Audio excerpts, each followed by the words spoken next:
Hello বন্ধুরা, আবারও স্বাগতম আমাদের চ্যানেলে। আজকের ভিডিওতে আমরা কথা বলবো মোবাইলের অ্যাপ পারমিশন সেটিংস নিয়ে। এই সেটিংস কি, কেন এটি খুবই গুরুত্বপূর্ণ এবং কিভাবে অ্যাপ পারমিশন চেক ও কন্ট্রোল করবেন। আজকের ভিডিওতে সব কিছু সহজ করে দেখাবো। চলুন শুরু করা যাক। প্রথমেই অ্যাপ পারমিশন কি সেটা নিয়ে বলছি। বন্ধুরা, যখন আমরা একটি অ্যাপ ইনস্টল করি তখন সেটি আমাদের মোবাইল থেকে কিছু অনুমতি চায়, যেমন ধরুন ক্যামেরা, লোকেশন, তারপর কল লক, কন্ট্যাক্ট, মেসেজ, এইসব লোকেশন অনুমতি আমাদের কাছ থেকে চায়। প্রতিটি পারমিশনের মাধ্যমে অ্যাপটি আপনার ফোনের বিভিন্ন ফিচার ব্যবহার করতে পারে। তারপরে জেনে নিন যে ঝুঁকিটা কী, মানে কী ঝুঁকি থাকবে। কিন্তু সব পারমিশন সব অ্যাপের জন্য দরকার পড়ে না। কিছু অ্যাপ অপ্রয়োজনীয় পারমিশন চেয়ে আপনার প্রাইভেসি লঙ্ঘন করতে পারে বা মেল ওয়্যার হয়ে যেতে পারে। উদাহরণ হিসেবে যেমন টর্চ লাইট অ্যাপ যদি আপনার কন্ট্যাক্ট লিস্ট বা মাইক্রোফোনের পারমিশন চায়, সেটা কিন্তু বিপজ্জনক হতে পারে। তো পারমিশন কিভাবে চেক ও কন্ট্রোল করবেন?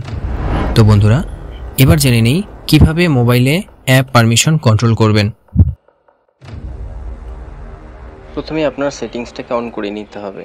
তারপরে ওপরে একটু স্ক্রল করে নিচে দেখবেন অ্যাপস বলে একটা অপশন আছে, অ্যাপসে ক্লিক করবেন। অ্যাপসে ক্লিক করার পরে এখানে দেখুন সিস্টেম অ্যাপ সেটিংস বা পারমিশন দেখতে পাচ্ছেন। পারমিশনে ক্লিক করার পর এখানে মাইক্রোফোন অপশনটা দেখতে পাচ্ছেন, এখানে ক্লিক করে দেবেন। এখানে ক্লিক করে দেওয়ার পরে একটু লোডিং নিচ্ছে। এবার আপনি চেক করে নেবেন আপনার কোন অ্যাপের সাথে মাইক্রোফোন পারমিশন দেওয়া আছে। যেগুলো অ্যালাউ করা আছে সেগুলোতে ডিনাই করে দেবেন। যেগুলোতে দরকার আছে মাইক্রোফোন, যেমন ইউটিউবে মাইক্রোফোন দরকার আছে সেটাতে অ্যালাউই থাকবে, ফেসবুকে দরকার আছে অ্যালাউ থাকবে। যেগুলোতে দরকার আছে সেগুলোতে মাইক্রোফোন অ্যালাউ করে দেবেন, যেগুলোতে দরকার নেই সেগুলোতে ডিনাই করে দেবেন। যেমন ক্রোমে অ্যালাউ থাকে, সবারই অ্যালাউ থাকে। এভাবেই আপনি চেক করবেন এবং আপনার কোন অ্যাপের সাথে মাইক্রোফোন যুক্ত রাখলে ভালো হবে আপনি নিজেই করবেন। যেটাকে ক্যান্সেল করতে হবে সেটাকে ডিনাই করে দেবেন। তাহলে বুঝতে পারলেন তো সব অ্যাপকেই কেন মাইক্রোফোনের পারমিশনটা দেওয়া যাবে না।